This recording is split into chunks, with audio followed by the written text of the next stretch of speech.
दोस्तों, अगर आप क्लास 9 या 10th में हैं तो ये क्लास आपके लिए बहुत ज़्यादा इम्पोर्टेंट होने वाला है, क्योंकि इस वीडियो में हम ये बात करने वाले हैं कि कौन सा बहुपद घात के अनुसार कौन सा बहुपद कौन होता है और पद के अनुसार कौन सा बहुपद कौन होता है।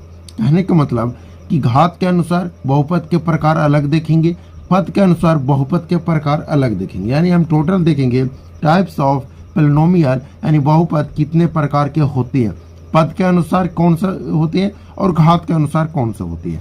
तो आइए, तो सबसे पहले हम समझते हैं, बहुपद के प्रकार समझने से पहले हम ये समझते हैं कि पद क्या होते हैं और उसके बाद ये घात क्या होता है। पद और घात को समझने के बाद हम ये समझेंगे कि पद के अनुसार बहुपद कौन होंगे और घात के अनुसार बहुपद कौन कौन होंगे। तो आइए, सबसे पहले हम समझते हैं कि पद क्या होता है। ओके, तो पद समझने से पहले चर और अचर राशि को समझना होगा।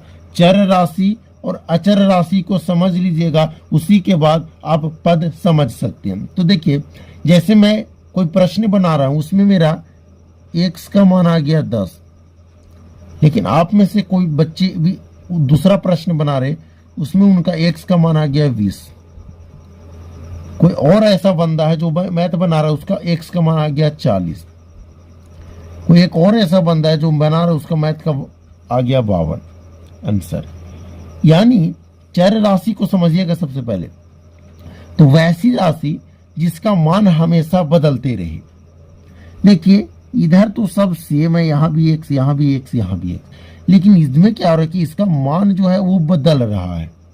कभी x बराबर हम बोल दे रहे हैं 10, आप बोल दे रहे हैं 20, कोई और बोल दे रहा है 40, कोई और बोल दे रहा है 52। तो यहाँ पे जो है चर वो तो सेम है, लेकिन इसका जो मान है वो बदल रहा है। तो चर राशि किसको कहेंगे? जिसका मान हमेशा बदलते रहे। जैसे एक्स वाई जेड यानी ABCD के जितने भी अक्षर आते हैं, लेटर आते हैं ए से जेड तक, वो हमारा चर राशि होते हैं। और थीटा बीटा गामा ये सभी हमारा चर राशि होता है। अचर जिसका मान ना बदले, जैसे मैं बोल दूं 13, तो 13 को हम 13 ही बोल सकते हैं, कभी 13 बराबर 12 नहीं बोल सकते। इसका मान 13 का मान 12 नहीं हो सकता, 13 हमेशा 13 ही रहेगा। यानी इसका मान जो है कभी नहीं बदलेगा। तो जिसका मान कभी ना बदले उसको चर राशि कहेंगे, और जिसका मान बदल जाए उसको अचर राशि कहेंगे। सॉरी, जिसका मान बदल जाए उसको चर राशि कहेंगे, जिसका मान ना बदले उसको हम अचर राशि कहेंगे। जैसे 20, 10, 9 ये सब अचर राशि है। ठीक है, अब देखिए, चर और अचर को जब आपस में गुना कर दीजिए या भाग कर दीजिए, क्या चर और अचर को जब आपस में गुना या भाग कीजिएगा तो पद बनते हैं। तो मेन हमारा टॉपिक था पद समझना ना। तो देखिए, चर और अचर को जब आपस में गुना, चर और अचर दोनों को जब आपस में गुना या भाग करते हैं तो हमारा पद बनता है। तो देखिए, अब पद कैसे बनता है उसको समझिएगा। जैसे मैं बोल दूं कि एक ले लिया अचर 5, इसमें मैं ले लिया a, चर 5 ये पूरा एक पद हो गया। मैं बोल दूं कि 7x, तो 7 एक चर है, अचर है, x हमारा चर है, 7x ये पूरा एक पद बन गया। और मैं बोल दूं कि 9y स्क्वायर, तो ये हमारा एक पूरी पद बन गया। कैसे पद बन गया कि y एक हमारा चर है, 9 हमारा एक अचर है, और ये दोनों आपस में गुना हो रही हैं। जब कोई संख्या आपस में गुना हो, चर और अचर जब आपस में गुना हो तो वह एक पद बनाएगा। 7/a, क्या यह एक पद है? तो क्यों गुना हो जाए चाहे भाग, तो ये भी एक पद है। x/5 ये भी एक पद है। तो उम्मीद करते हैं कि आप पद समझ गए होंगे। अब देखिए, यहाँ पे हम एक लिखे कि 9y स्क्वायर, तो ये तो एक पूरा पद है, लेकिन इसमें अगर कोई बोल दे कि घात कितना है तो 2। क्यों? क्योंकि आप पढ़े हैं कि 2 स्क्वायर, 2 का स्क्वायर 2, यानी इसको हम पढ़ सकते हैं कि 2 का घात 2, 5 के पावर 6, तो 5 के पावर 6 यानी 5 का घात 6, यानी ऊपर वाला जो होता है घात होता है। तो हम उम्मीद करते हैं कि आप घात समझ गए होंगे और पद भी समझ गए होंगे। तो आइए अब हम बहुपद के प्रकार देखते हैं। तो सबसे पहले हम देखेंगे बहुपद के प्रकार पद के अनुसार। तो पहला एक पद या एक पदी बहुपद क्या होते हैं समझिएगा। वैसा बहुपद जिसमें केवल एक पद हो। कितना पद हो? एक पद हो, उसको हम एक पदी बहुपद कहेंगे। तो एक पद जैसे 5x, यह एक पद है। 7y, ये भी एक पद है। ये सब एक पदी बहुपद है। 7xyz, ये भी एक पद है। पद तो एक ही है ना। हाँ, तो पद एक है तो एक पदी बहुपद हो गया। ओके, तो एक पदी बहुपद जिसमें केवल एक पद हो उसको हम एक पदी बहुपद कहेंगे। ओके फ्रेंड, समझ गए ना। अब आइए सेकेंड देखते हैं। अब आइए समझते हैं कि द्विपदी बहुपद क्या होता है। देखिए, एक पदी बहुपद जिसमें एक पद हो, लेकिन द्विपदी बहुपद में जिसमें दो पद हो। कितना? दो पद। दो पद अगर रहा तो वह द्विपदी बहुपद कहेंगे। जैसे x + 3y, एक पद है और एक ये दो पद हुए तो ये द्विपदी बहुपद हो गए। 7x² + 3, ये भी क्या है? द्विपदी बहुपद, क्योंकि यह एक पद है, यह एक पद है। द्विपद हो गया, यानी यह द्विपदी बहुपद हो गया। और बात करें 4x³ + 3x², ये भी एक पद हो गया, ये भी एक पद।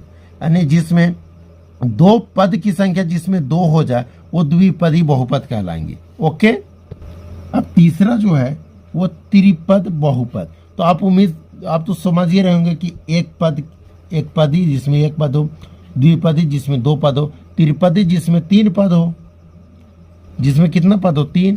तो जैसे 3x³ + 5x + 4, ये त्रिपदी बहुपद हो गया।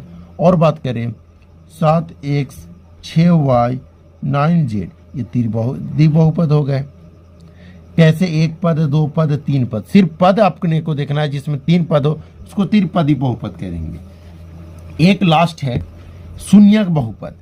तो देखिए, वैसा बहुपद समझिएगा, वैसा बहुपद जेकरा में चर तो रहे लेकिन अचर सिर्फ और सिर्फ शून्य रहे। यानी चर के साथ जो गुना में रहेगा वो 0 होना चाहिए। जैसे x³ के साथ गुना में 3 है लेकिन यहाँ 0 होना चाहिए। 0x³ + 0x², यह क्या हो गया? शून्यक बहुपद। गुणांक में देखिए, पावर कुछ भी रहे, पद कितना भी रहे, कोई बात नहीं है। सिर्फ गुणांक जो रहना चाहिए वो 0 होना चाहिए। 0x⁵, ये भी एक शून्यक बहुपद हो गया। तो उम्मीद करते हैं कि आप शून्यक बहुपद समझ गए। इसका जो घात होता है, इसका जो भाषित होता है, जो बोल दीजिए। ओके, अब आइए हम समझते हैं कि बहुपद के प्रकार घात के अनुसार, जो बहुत इंपॉर्टेंट है, द्विघात बहुपद, त्रिघात बहुपद क्या होते हैं समझते हैं।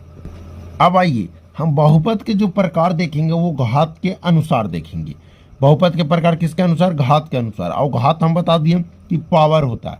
तो देखिए, रैखिक बहुपद, तो देखिए अधिक से अधिक एक घात होना चाहिए। क्यों? वैसा बहुपद जिसके चर घात, जिसका चर जो हो उसका अधिकतम घात 1 होना चाहिए। तो देखिए, रैखिक बहुपद, ये सब समझने से पहले हम बहुपद को समझते हैं कि ये बहुपद क्या होता है। ओके, तो सबसे पहले हम बहुपद को समझते हैं कि ये बहुपद होता क्या है, क्योंकि अगर बहुपद समझ गए तो हमारा आसान हो जाएगा। तो देखिए, बहुपद, देखिए बीजीय व्यंजन, वैसा बीजीय व्यंजन, चाहे छोड़िए, वैसा एक या एक से अधिक पद होना चाहिए। क्या? एक पद हो या एक से अधिक पद हो, लेकिन उस पर जो पद पर जो चर राशि, चर तो आपको पता है, जो पद पर जो चर राशि है, इसका जो घात होना चाहिए, इसका जो पावर होना चाहिए, घात, वह पूर्ण संख्या होना चाहिए। क्या? पूर्ण संख्या। कैसे अभी बतलाते हैं, जैसे 3x² + 4x + 3 + x, कुछ भी।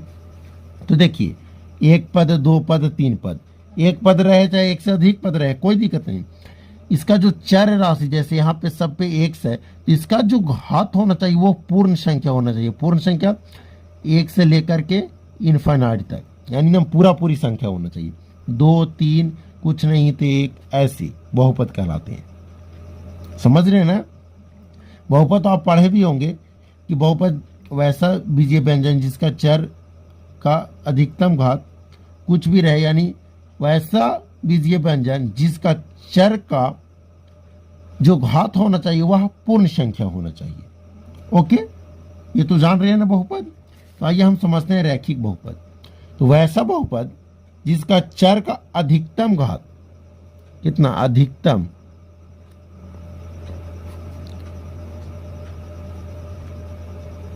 घात कितना होना चाहिए, 1 होना चाहिए। अधिकतम घात अगर 1 है तो उसको हम रैखिक बहुपद कहेंगे। क्या? रैखिक बहुपद कहेंगे। जैसे 3x, ये क्या हो गया, एक रैखिक बहुपद। इसमें अगर हम एक और जोड़ दें 1, 3x + 1। अगर हम इसको पद के अनुसार देखें तो 1 और 1 2 पद, ये द्विपदी है, लेकिन घात के अनुसार बोले तो यह रैखिक बहुपद है। क्यों रैखिक बहुपद? क्योंकि इसका अधिकतम जो घात है वो 1 है। अधिकतम घात कितना है, 1। और एग्जांपल ले लें, जैसे 5x + 2। ये भी क्या है, ये भी एक हमारा रैखिक बहुपद है। क्यों रैखिक बहुपद? क्योंकि इसमें जो चर का जो घात है वो 1 है, अधिकतम 1 है। और अधिकतम 1 ही होना चाहिए, 1 से ज्यादा नहीं होना चाहिए। हम इसका जो मानक रूप है, यानी कि इसका जो असली रूप है उसको लिखते हैं। यानी कि हम बोल सकते हैं कि ये जो रैखिक बहुपद है इसका लिखने का तरीका क्या होगा, तो ax + b, यानी ये जो हमारा a और b जो है वो कोई भी अचर राशि है। क्या? a और b कोई भी हमारा क्या अचर राशि है, जो मैं अभी बताया। a की जगह कुछ भी, जैसे a की जगह 3 आ गया, x की जगह x है, x की जगह कोई भी चर आ सकते हैं, x की जगह कोई भी चर, जरूरी नहीं कि x, a b c d कुछ भी। तो रैखिक बहुपद समझ गए, जिसका अधिकतम घात 1 होना चाहिए। ओके, अब आइए हम समझते हैं कि द्विघात बहुपद क्वाड्रेटिक इक्वेशन क्या होता है। बहुत क्वाड्रेटिक पोलिनोमियल क्या होता है, इक्वेशन नहीं, द्विघात बहुपद, इसको समझते हैं बहुत अच्छे तरीका से। तो द्विघात बहुपद किसको कहेंगे? तो रैखिक बहुपद जिसमें अधिकतम घात कितना हो, 1, लेकिन द्विघात बहुपद में अधिकतम घात 2 हो। अधिकतम घात कितना हो, 2 हो। जैसे मैं बोल दूं कि 3x² + 5x + 1, ये क्या हो गया, इसमें जो चर राशि है, चर राशि का अधिकतम घात कितना है, 2 है। उसके बाद इसमें कुछ नहीं तो 1 है, यानी सबसे ज्यादा जो घात है वो 2 है। 2 है तो इसका अधिकतम घात 2 हुआ, इसीलिए यह द्विघात बहुपद हो गया। ओके, बात समझ रहे हैं ना? द्विघात बहुपद जिसका अधिकतम घात कितना होना चाहिए, 2। जैसे 3y² + 9y + 1, ये भी हमारा क्या है, एक द्विघात बहुपद है, क्योंकि इसका जो अधिकतम घात है कितना है, 2 है। तो वैसा बहुपद जिसका अधिकतम घात 2 होना चाहिए, 3x²। अगर इसको बोले कि पद के अनुसार तो एक पदी बहुपद है, लेकिन घात के अनुसार ये द्विघाती बहुपद है, द्विघात बहुपद है, क्योंकि इसका घात जो है वो 2 है। ओके, तो उम्मीद करते हैं समझ गए होंगे। इसका जो व्यापक रूप होता है वो ax² + bx + c होता है, जहाँ a b c कोई अचर राशि हो सकते हैं और x हमारा कोई भी चर हो सकता है। ax² + bx + c द्विघात बहुपद के व्यापक रूप होते हैं। तो हम उम्मीद करते हैं कि आपको समझ में आ गया होगा। अब फाइनली और लास्ट देखते हैं त्रिघात बहुपद क्यूबिक पोलिनोमियल क्या होता है। देखिए, द्विघात में अधिकतम घात 2, एक रैखिक में अधिकतम घात 1, तो त्रिघात, त्रि माने 3, तो अधिकतम घात कितना, 3 होना चाहिए। जैसे 3x³ + 4x² + 5, ऐसे भी बोल सकते हैं, क्योंकि इसका जो अधिकतम घात है कितना, 3 है। और मैं बोल दूं कि 3x³ + 9x² + 5x + 3, ये भी क्या है, एक त्रिघात बहुपद है। तो त्रिघात बहुपद है क्योंकि इसका अधिकतम घात कितना है 3। घात अधिकतम घात देखना है तो कितना है 3। इसका व्यापक रूप होता है ax³ प्लस bx प्लस सी bx² plus cx plus d, जहाँ a b c और d कोई अचर राशि हो सकते हैं। x² x ये सब हमारा चर राशि हो सकता है। चर की जगह यानी a b c d कुछ भी आ सकते हैं, यहाँ 10 20 50 60 कुछ भी हो सकते हैं। तो आई होप आपको चर के सारा आपको बहुपद के प्रकार समझ में आ गया होगा। अगर आपको समझ में आ गया तो प्लीज चैनल को सब्सक्राइब कीजिएगा और बेल आइकन को प्रेस जरूर कीजिएगा, क्योंकि अगर आप नए हैं तो चैनल को सब्सक्राइब नहीं कीजिएगा तो आपको हर एक वीडियो का नोटिफिकेशन नहीं मिल पाएगा।